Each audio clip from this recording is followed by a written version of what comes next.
Bom dia, então. Vamos começar, gente. Primeiramente, gostaria de agradecer o aceite das meninas, das mulheres que vão nos agraciar com uma fala muito boa aqui com relação à legalização do aborto. Eu gostaria de chamar, então, vou apresentar elas vão vir, conforme eu vou chamando e apresentando. Mariana Barbosa, estudante de Direito da UNB, pesquisadora do Programa de Desenvolvimento Acadêmico Dias do Nascimento, CAP-CNPq, promotora legal popular, facilitadora do curso de promotoras legais popular, tema de pesquisa Relações Raciais, Controle de Corpos e Cárceres. Alice Gabriel, professora EBTT no IFMG, Campus Águas Lindas, doutoranda IFMG, doutoranda em Filosofia da UNB. Paula Vielmo, pedagoga da IFMG, Campus Atenas, especialista em Educação em Gênero e Direitos Humanos e mestrando em estudos interdisciplinares sobre mulheres, gêneros e feminismo na Universidade Federal da Bahia.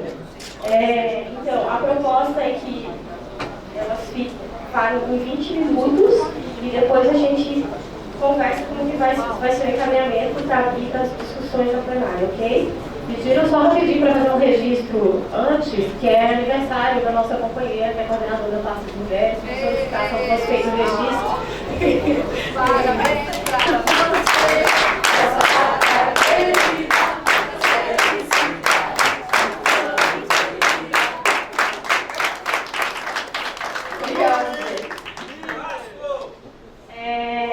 Então, vai iniciar pela Paula, depois Mariana e a Alice, ok? Vou passar então o microfone da Paula.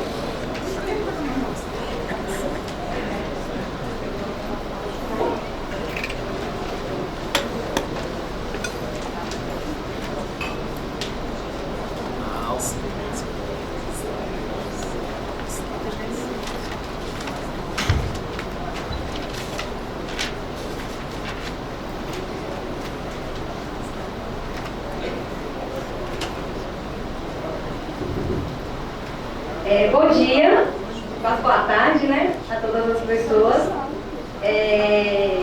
Quero inicialmente agradecer o convite nesse momento histórico, debatendo legalização do aborto aqui no Senacep.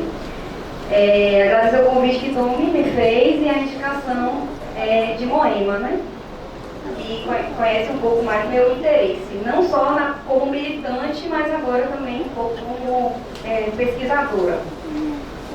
E debater, eu acho que a primeira coisa, como eu conheço o Sinasep, é importante a gente fazer uma consideração inicial sobre a importância dessa temática neste sindicato, né? Porque há quem questione ainda a importância da gente discutir feminismo aqui dentro. Então, imagino que as pessoas acham de discutir legalização do aborto. Então, eu acho que é fundamental a gente fazer essa relação, que nós somos um sindicato que se diz classista, que se reivindica, né, antirracista, antissexista, e é um sindicato da educação. Então a gente tem uma responsabilidade direta na formação das pessoas, de uma parte da formação dessas pessoas, através do nosso trabalho. Então esse tema da legalização do aborto é um tema que tem tudo a ver com a vida de mais da metade da população brasileira, pelo menos, que são as mulheres. E a gente não pode engrossar as fileiras de quem considera que isso é um tabu. A gente, como educadoras e educadores, precisa levar este debate para os nossos espaços de trabalho e de atuação profissional. Enquanto, principalmente, porque o primeiro item que se fala é de educação sexual, e daí a educação sexual não pensada na sua perspectiva de procriação, na disciplina lá de biologia, mas passando por todos os espaços, não só dentro da sala de aula, mas também por outros espaços que podem ser criados dentro da escola. E a gente está no dia 28 de setembro, que além de ser aniversário de Dominique, né? E ela merecia de fato o presente por essa luta difícil. Lembrar também que eu acredito que essa mesa é fruto da paridade de gênero que foi aprovada, porque se não fosse a presença das mulheres, esse tipo de demanda não apareceria mais de 30 anos depois desse sindicato continuaria sendo negligenciada. Então, a teoria da presença, ela vale aqui para o Sinasep, quando a gente tem a presença das mulheres e a incorporação das pautas que são consideradas das mulheres e negligenciada porque, historicamente, esse sindicato ele foi hegemonizado por homens na direção. E só quem morre ou quem pratica aborto são mulheres. Então, também essa pauta seria negligenciada por conta disso. Mas também porque hoje é o dia latino-americano e caribenho em defesa da legalização e descriminalização do aborto. Então, o universo conspirou para que a plena acontecesse nesse dia. Então, temos muitos pontos positivos, né? E o aborto, apesar de ser um tabu, apesar de ser uma polêmica, apesar de ter divergências na sociedade, como diz a professora Débora Diniz, é algo que está no cotidiano da vida das mulheres, de todas as mulheres, né? De todas as classes sociais, de todas as religiões, em período reprodutivo, e a gente não pode negligenciar isso. Até pode, mas não vai continuar deixando de existir, as mulheres não vão continuar deixando de morrer. Então, a gente da educação, acredito, tem uma responsabilidade de trazer esse debate à tona. E, primeiro, eu queria fazer uma diferença aqui entre descriminalização e legalização, porque muitas vezes é considerado como sinônimo. A gente tem até, no momento, uma ação direta de preceito fundamental que questiona a constitucionalidade no Brasil, né, que vocês devem, talvez já ter ouvido falar, DPF 442, que fala em descriminalização do aborto, não fala em legalização do aborto, né? Então, a descriminalização do aborto significa que o aborto não vai mais ser considerado crime. Mas isso não é o suficiente que ele não seja considerado crime. É necessário também que ele seja legalizado, ou seja, que a possibilidade de realizar o aborto esteja presente no Sistema Único de Saúde. Porque se você apenas descriminaliza, aquelas mulheres que já fazem o aborto de maneira clandestina e segura, que são as mulheres que têm dinheiro para isso, elas vão continuar tendo esse privilégio. Então é necessário que a gente defenda a pauta da legalização e não apenas da descriminalização.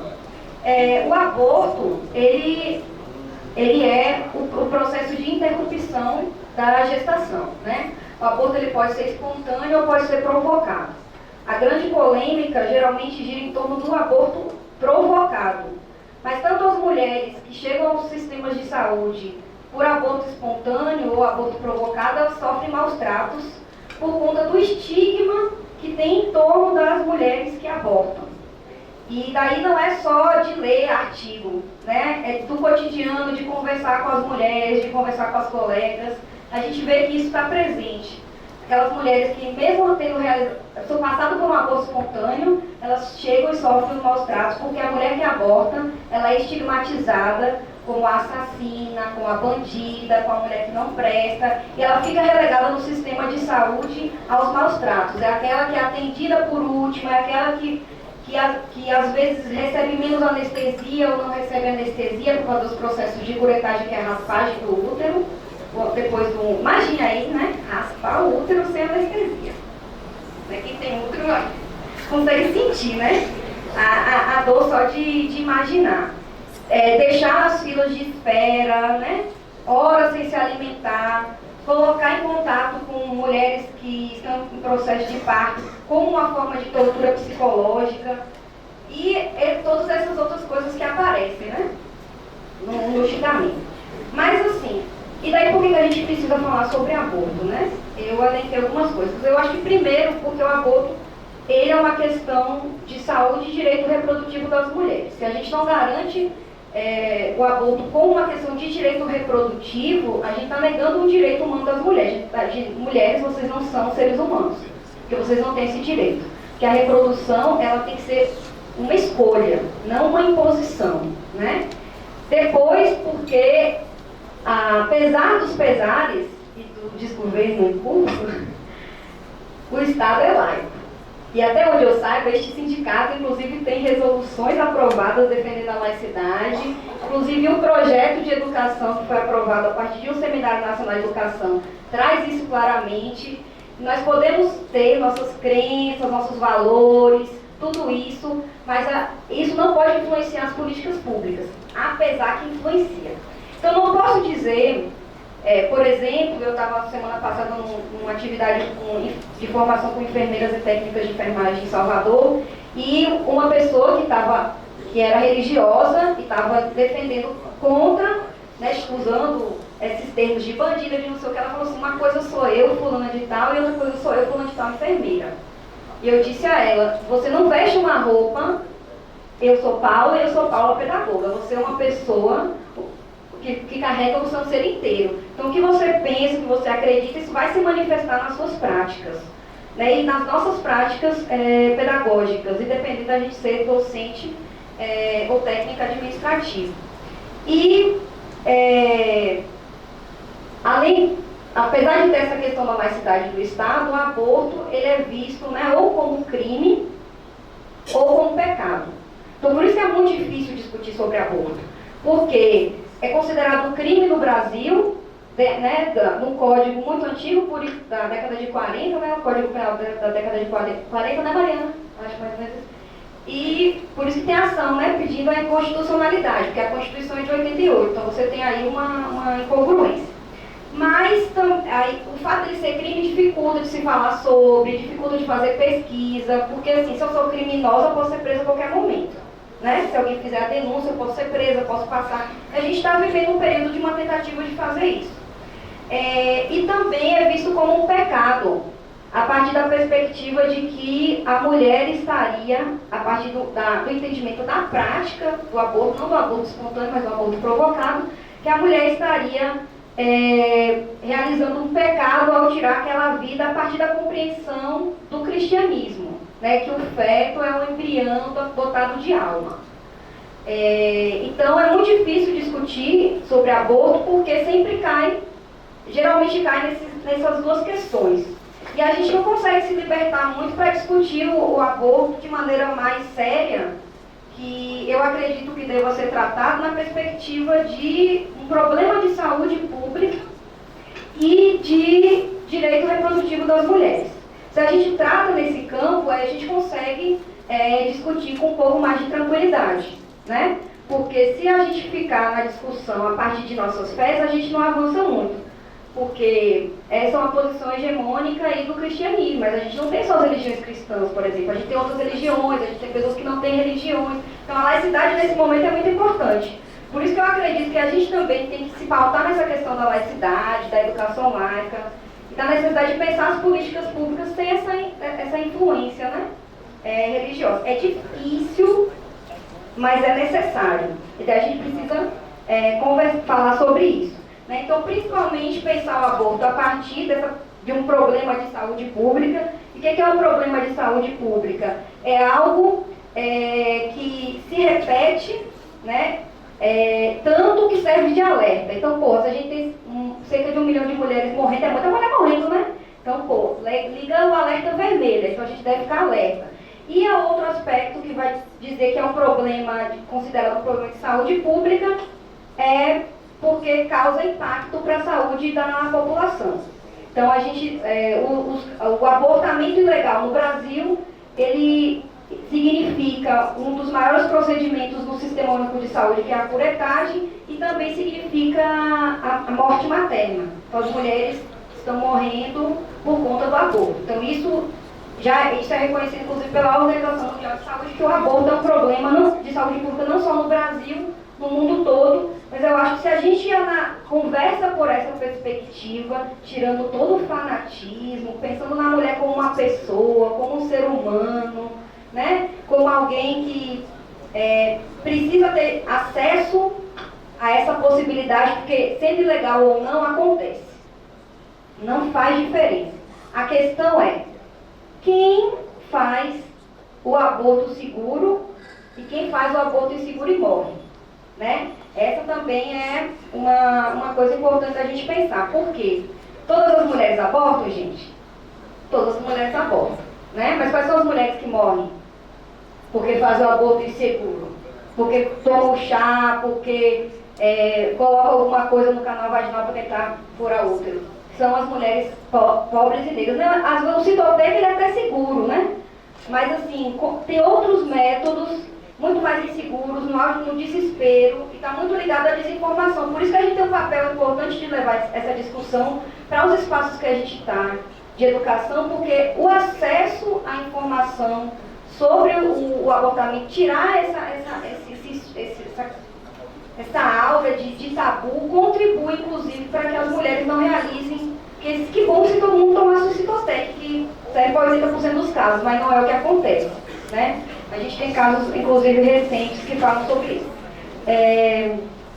E, para tentar meio finalizar aqui, deixa eu ver também meio me perdi, já falei um pouco disso, papapá. Bom, vou passar, né, então, a gente tem todas essas questões e o aborto continua sendo ilegal, e a quem interessa manter o aborto ilegal, né? Porque, primeiro, eu acho que ele interessa ao capital, porque o mercado de aborto ilegal é caríssimo. Salvo engano, está na faixa de mais de R$7 mil, um aborto seguro, feito por uma equipe médica. Então, quem tem esse valor para fazer esse aborto? Né? Então, é uma indústria. Se eu for colocar no Sistema Único de Saúde, essa parcela de mercado aí vai sofrer um prejuízo, né? Então, tem os interesses aí envolvendo a indústria do aborto ilegal e inseguro, clandestino. Também é de interesse do patriarcado dominar os nossos corpos para que a gente continue sendo apenas vistas como um útero para a reprodução, né? Imagine se as mulheres tiverem o direito de escolha, talvez isso reduza a força de trabalho, talvez isso impacte no exército de reserva. Então, isso tudo também não é interessante que aconteça. É interessante que haja muita gente, que uma parte dessas mulheres realmente elas morram.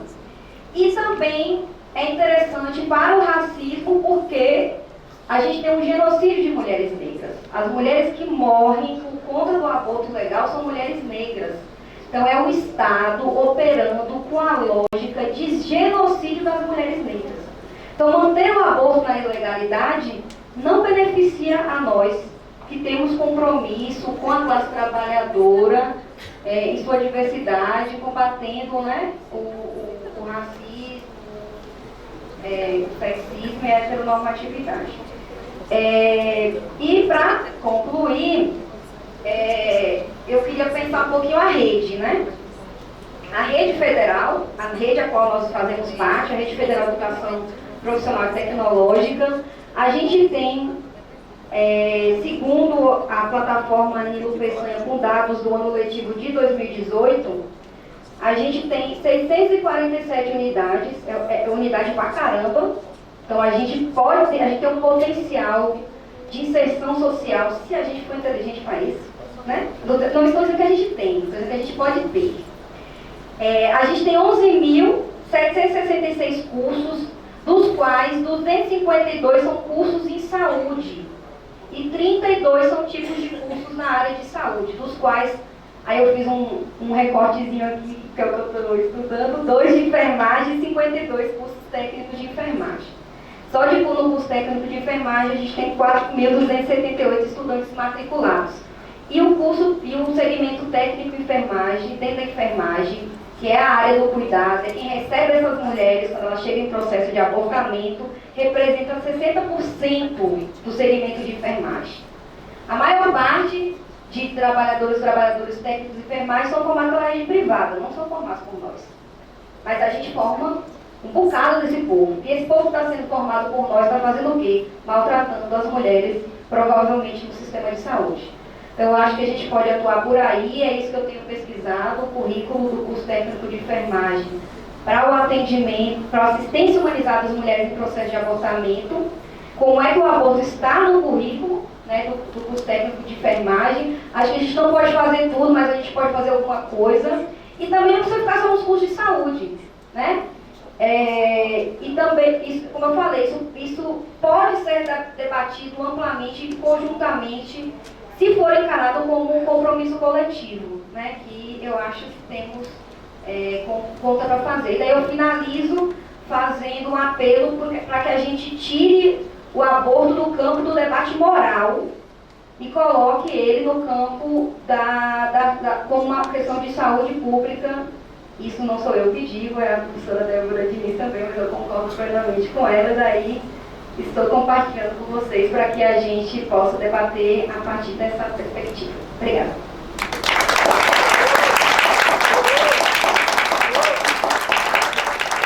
Obrigada, Paula. Vou passar a Maria. Boa tarde já. Meu nome é Mariana, eu sou estudante de Direito aqui da UNB, no 12º semestre.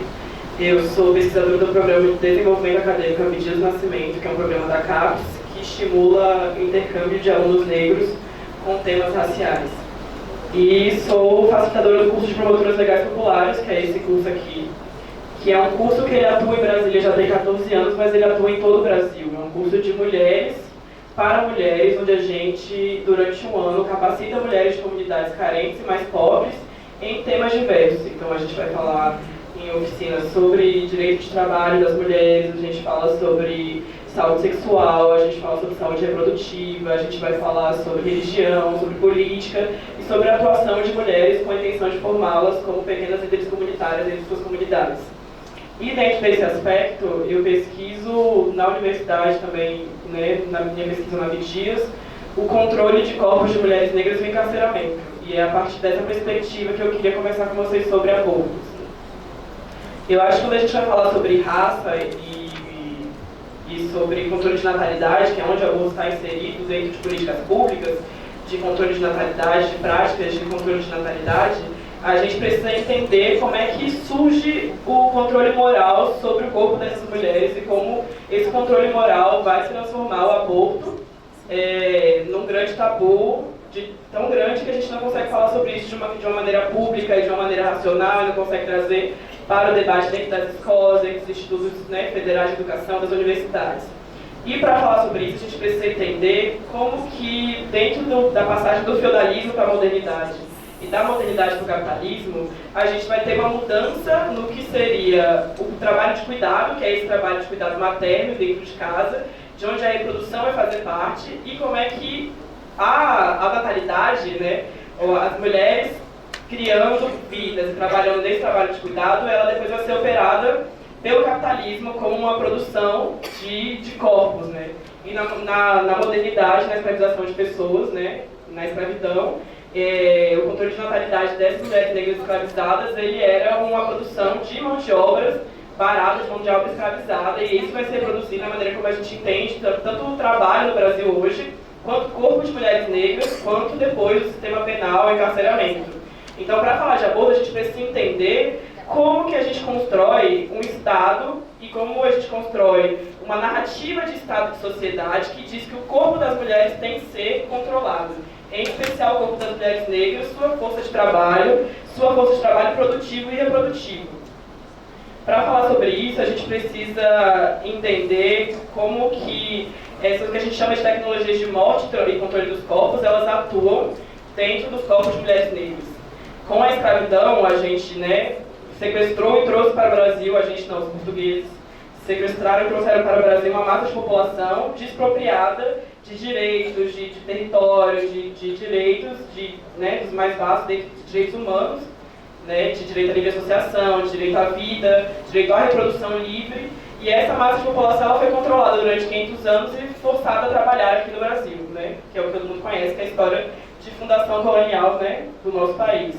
A partir disso, a gente, com a abolição da escravidão em 1888, a gente gera uma massa de população negra, que é uma massa de população negra que não vai ser incluída nas políticas do começo do século passado, não vai ser uma população que vai ser beneficiária, né, do que a gente chama de primeiras cotas, que são a lei de terras, que vai beneficiar a entrada de imigrantes japoneses, a entrada de imigrantes italianos no Brasil, que vai disponibilizar terra para essa população. Ao passo que você cria uma massa de população negra excluída e que não tem acesso a direitos como educação, como saúde, como seguridade social e nenhum dos direitos de trabalho que a gente consegue ali no meio do século passado. A partir disso, a gente entende, né, voltando para o aborto como uma questão de saúde pública, que as tecnologias de controle de sexualidade, de controle de reprodução, elas fazem parte dos povos originários da história das mulheres desde sempre. Mulheres indígenas, mulheres negras, quilombolas, mulheres africanas, mulheres de todo tipo e sorte, sempre souberam como evitar gravidez e como abortar. E aí, com a passagem do feudalismo para a modernidade, com a entrada da igreja dentro da nossa perspectiva de mundo, de sociedade, né? Apesar de sermos um Estado laico, mas profundamente operacional do ponto de vista, né, da Igreja Católica, da Igreja Evangélica, de como o Estado, apesar de laico, ele tem uma postura religiosa que é clara e definida, e como essa postura atua nas nossas vidas, a gente vai ter uma criminalização dessas estruturas, dessas tecnologias que esses povos originários e essas mulheres sempre tiveram de controle. Ou seja, se a gente vai ter agora uma moral que é construída a partir de uma noção de que as mulheres não mais detêm o poder sobre o seu corpo, porque aquele corpo ele não é só um corpo de uma pessoa, mas um corpo que produz trabalhadores para uma mão de obra, não só, né, escravo, mas também no processo de capitalismo. Então a gente precisa dizer para essas mulheres que elas não têm o direito sobre o próprio corpo e que elas não têm o direito de decidir quando ou não ter filhos e como colocar filhos no mundo. E para as mulheres negras, existe um duplo peso, porque esse mesmo Estado que diz que elas não devem ter direito ao seu corpo é o Estado que se ausenta completamente dessa vida dessas mulheres e que depois, através da política de morte, da necropolítica, ele vai assassinar os filhos dessas mulheres na rua, como a gente viu que aconteceu com a Ágata na semana passada. Então, falar de aborto para mulheres negras é falar, primeiro, de um Estado que se ausenta, de uma política que ela é institucional, racial, racista, e de como o Estado se ausenta para essas mulheres, duplamente do que se ausenta para mulheres brancas, e depois opera para que essas mulheres elas sejam criminalizadas pelo aborto.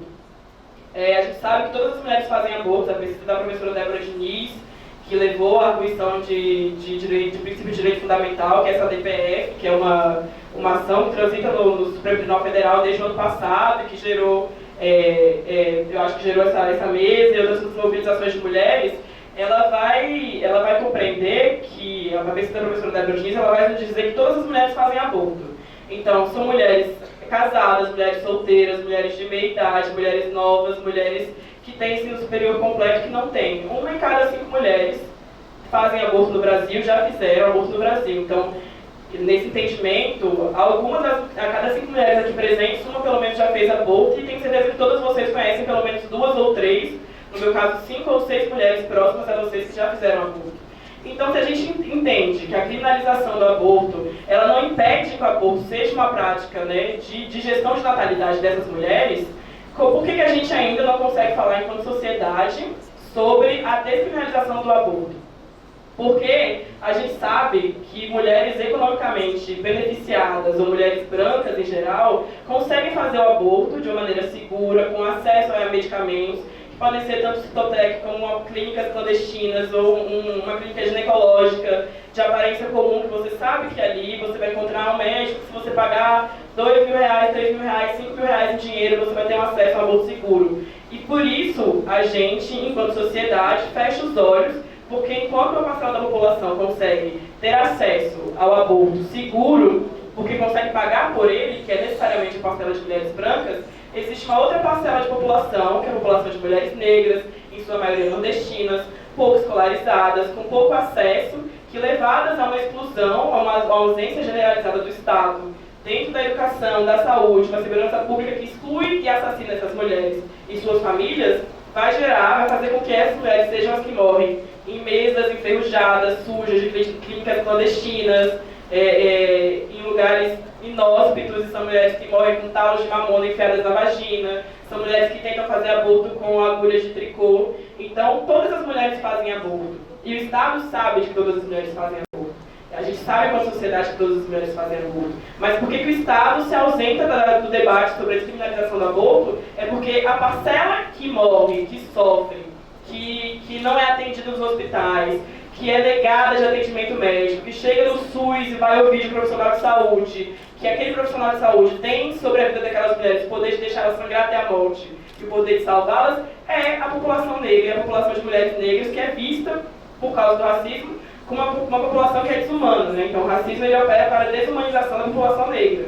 Então o racismo ele opera de uma maneira que aquelas mulheres, que como todas as outras fazem aborto, não sejam vistas como sujeitos humanos, dignos de um bom atendimento de saúde, dignos de um Estado que esteja presente e ativo para elas.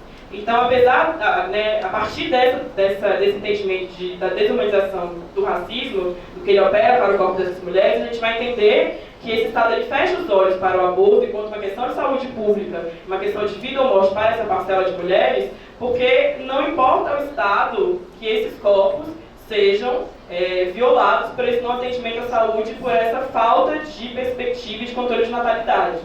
Então, e a partir disso também, falando um pouco da perspectiva do direito, apesar do aborto ser criminalizado, a gente não consegue hoje em dia no Brasil ter uma noção certa de quantas mulheres são realmente criminalizadas, que sofrem processos judiciais, que estão presas, cumprindo pena por conta de aborto. Mas o que a gente sabe é que dessas mulheres que são denunciadas, que chegam a responder no processo, a maioria delas é denunciada dentro do SUS, dentro de um atendimento médico, quando elas procuram um profissional de saúde, dentro do Sistema Único de Saúde, e que essas mulheres que chegam a sofrer processo, são criminalizadas por isso, elas são mulheres negras.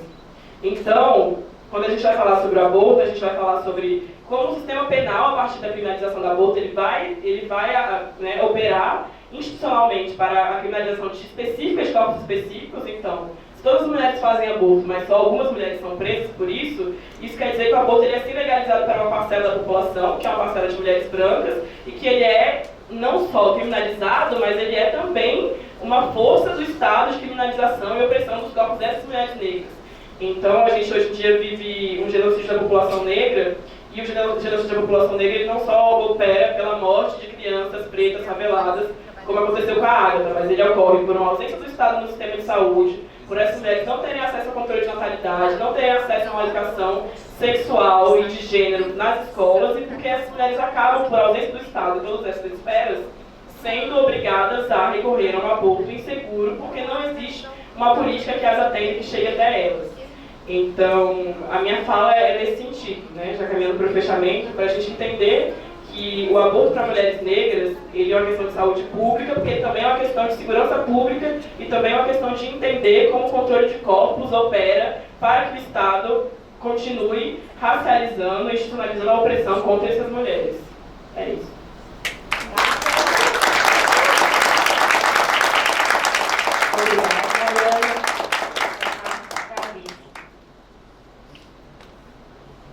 Boa tarde.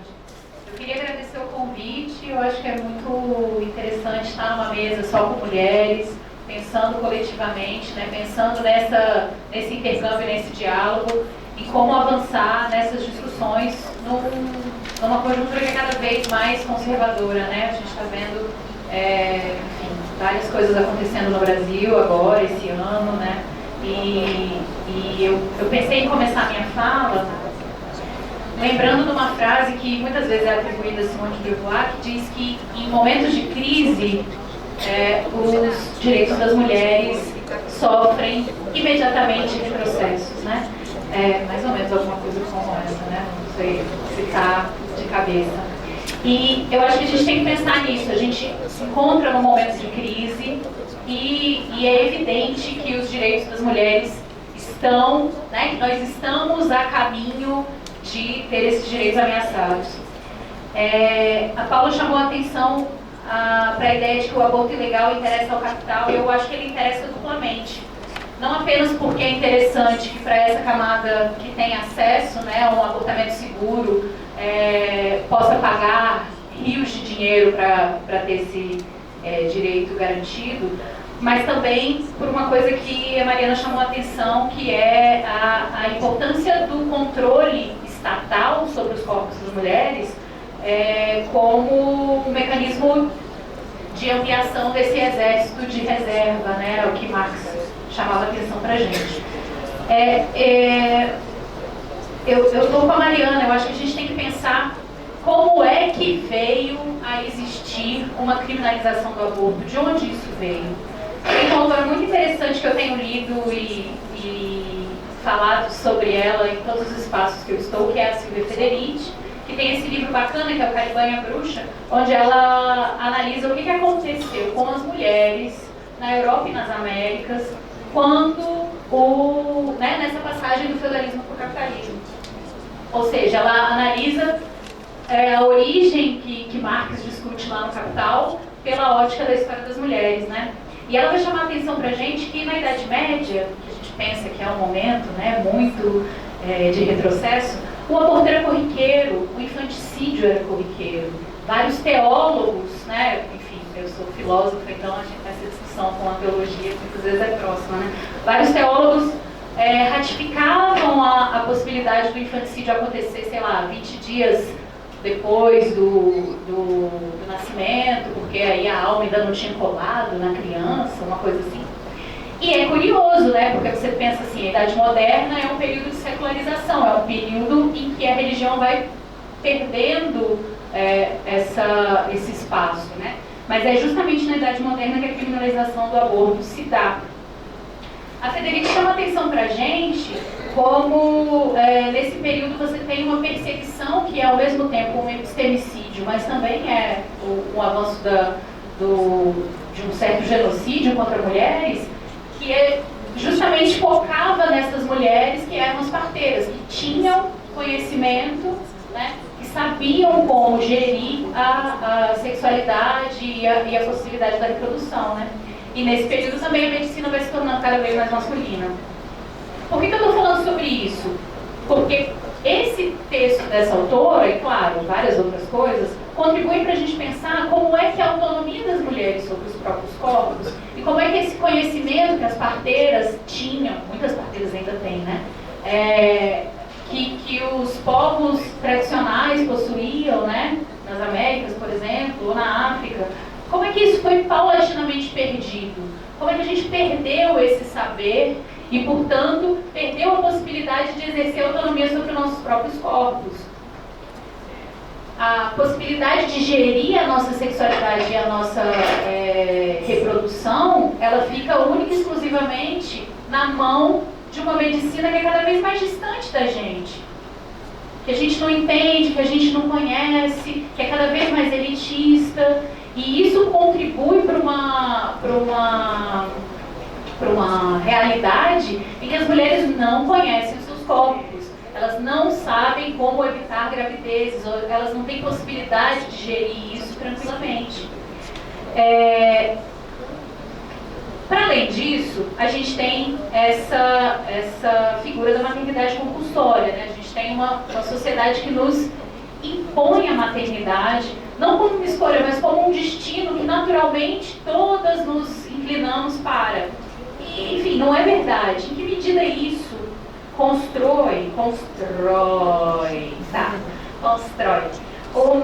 um empecilho para a nossa participação política? Eu fico pensando muito sobre isso. Tem uma professora da UNB, que é a Flávia Biroli, que ela vai fazer uma análise justamente sobre isso, como a ausência de autonomia e de garantias de direitos sexuais e reprodutivos para as mulheres constitui um entrave à própria democracia, né? A nossa participação plena, política, ou constrói nós, mulheres, como cidadãs de segunda ordem.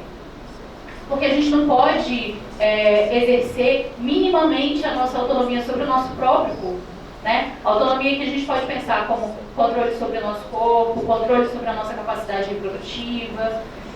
A nossa capacidade reprodutiva está regulada pelo Estado, ou ela está controlada pela nossa família, ou ela está regulada por crenças religiosas, né? A Paula estava chamando a atenção como o debate vai para o âmbito moral ou vai para o âmbito religioso muito rapidamente.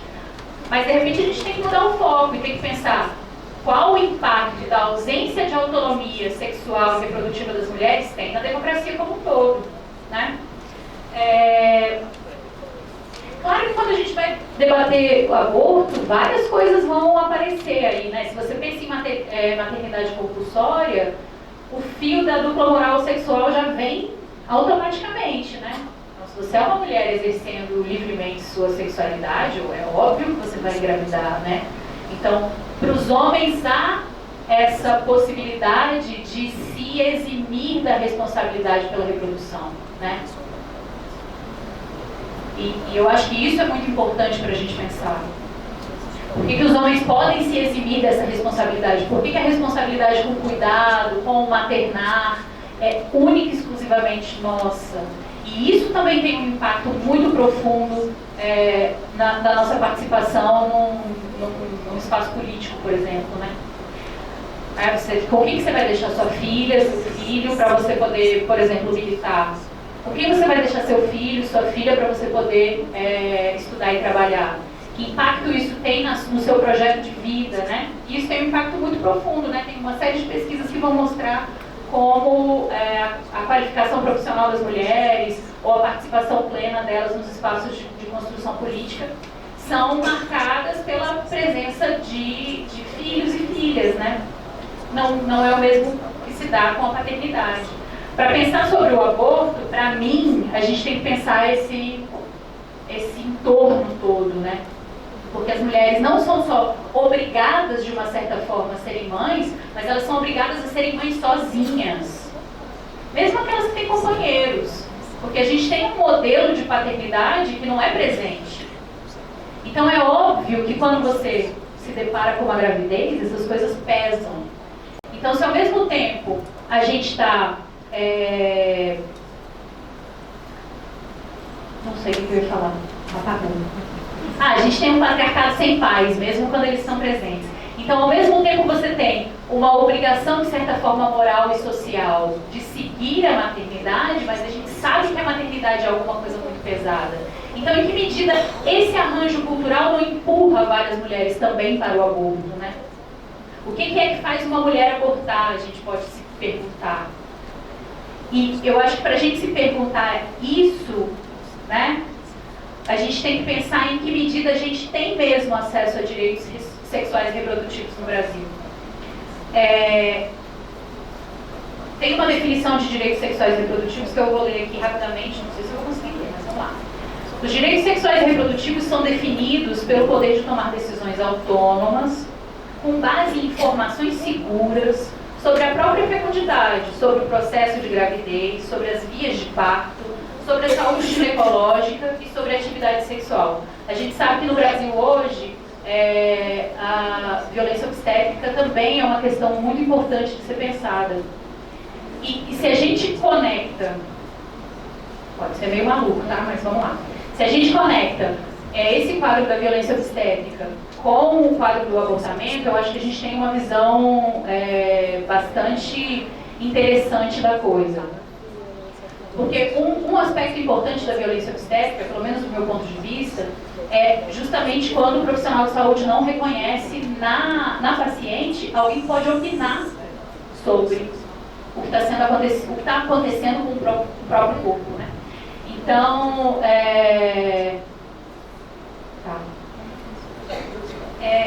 será que a gente tem esses direitos sexuais garantidos para todas as mulheres? A gente tem uma epidemia de violência obstétrica no Brasil, a gente tem uma epidemia de aborto no Brasil, a gente tem dados que nos informam que há, 10, 20 anos atrás, boa parte das mulheres em idade reprodutiva no Brasil estavam esterilizadas, seja forçadamente, seja porque elas escolheram. Quem escolhe se submeter a uma cirurgia super complicada de livre espontânea vontade? Me parece que esse dado mostra que essas mulheres já não tinham acesso à informação, elas já não tinham acesso ao controle sobre o próprio corpo e por isso escolheram ser esterilizadas para garantir que não iam gestar mais, né? Então isso já mostra que a gente tem uma violação de direitos humanos muito mais básica, né? A possibilidade de escolher, de se informar, de pensar livremente sobre como a gente quer organizar nossas famílias, se é que a gente quer ter famílias. Isso aponta para